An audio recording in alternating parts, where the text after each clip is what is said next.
అరణ్యకాండం. రామునితో బంగారు లేడిని తెమ్మని చెబుతున్న సీత.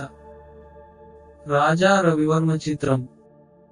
సీతారామ లక్ష్మణులు మహర్షుల ఆశ్రమాలను దర్శించి పిదప గోదావరి తీరాన పంచవటి వద్ద పర్ణశాలను నిర్మించుకుని అక్కడ నివసింపసాగారు.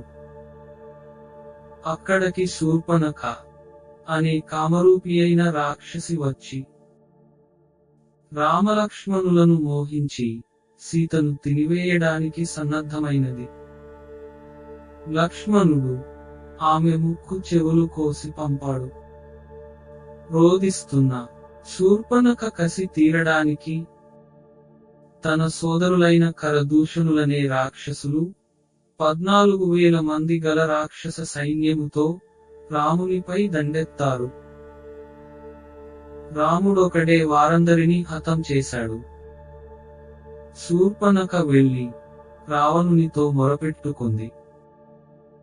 కసితో రావణుడు మారీచుడిని మాయలేడి రూపంలో పంపి రామలక్ష్మణులను దూరంగా వెళ్లేలా చేసి తాను సీతను ఎత్తుకుపోయాడు.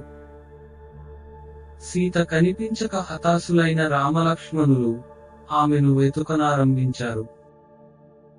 కొనవూపిరితో నున్న జటాయువు వారికి సీతాపహరణం గురించి తెలిపి రాముని చేతిలో కన్ను మూశాడు.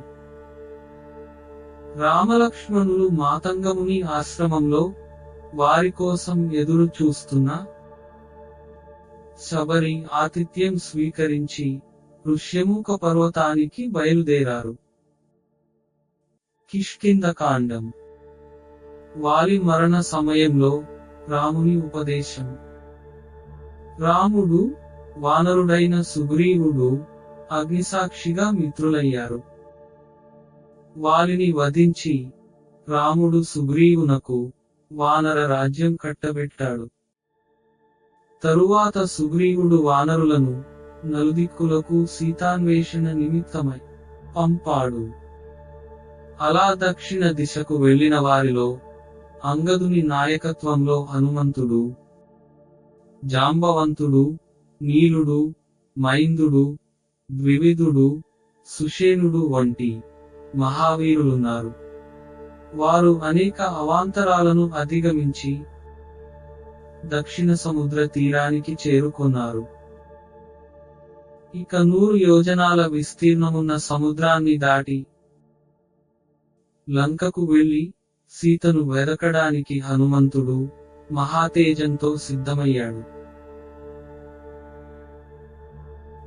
తరువాతి వీడియోలో సుందరకాండం, యుద్ధకాండం